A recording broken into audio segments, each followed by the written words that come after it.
Hi guys, praise the Lord. So it's around 1 in the morning right now. It's a little late.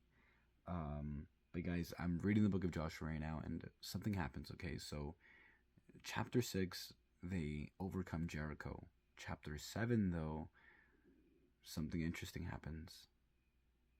In chapter 6, something that God and Joshua tell the Israelites is, look, don't take any of the divination or gold or anything of the city for yourself. Don't hide it.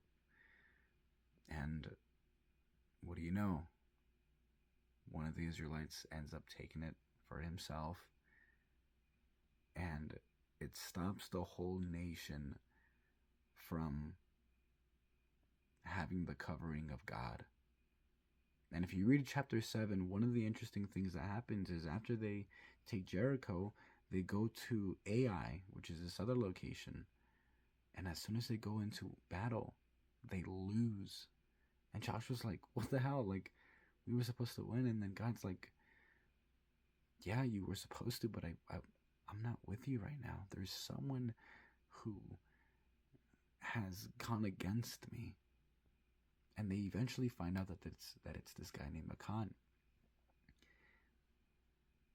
And something that I want to point out is, like, nowadays we live in a culture, we live in a place where it's like we live in grace, right? And it's such a beautiful and amazing thing. But one of the things that ends up happening here is that they end up finding out that it's this guy named Achan, and Joshua's like, look, are you lying to me or not?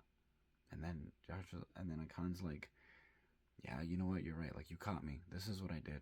And he ends up telling them everything. He ends up telling them where it's at. And you would think, oh, he's forgiven. After that, they stone him and his family and all his possessions, and then they set them on fire. And this is something that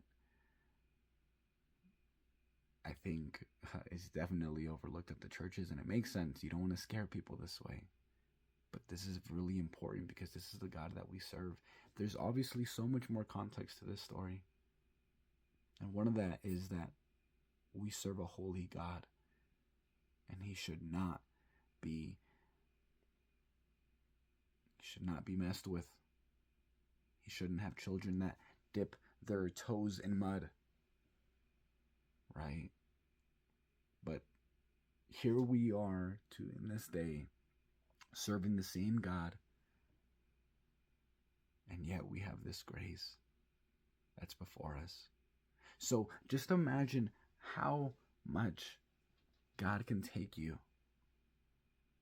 to, like, different places in his glory, knowing full well you can walk in his holiness. And while you're in that holiness, just imagine how far he can take you, because it's these small things that hold back the promises of God. But thank God he's merciful and he's kind and he gives us direction. And I'm just so grateful that we serve a good God, a gracious God. God bless you guys. Thank you guys for watching this. I appreciate you. I tried making this short, but I was like, I don't know if I can, but I appreciate you guys.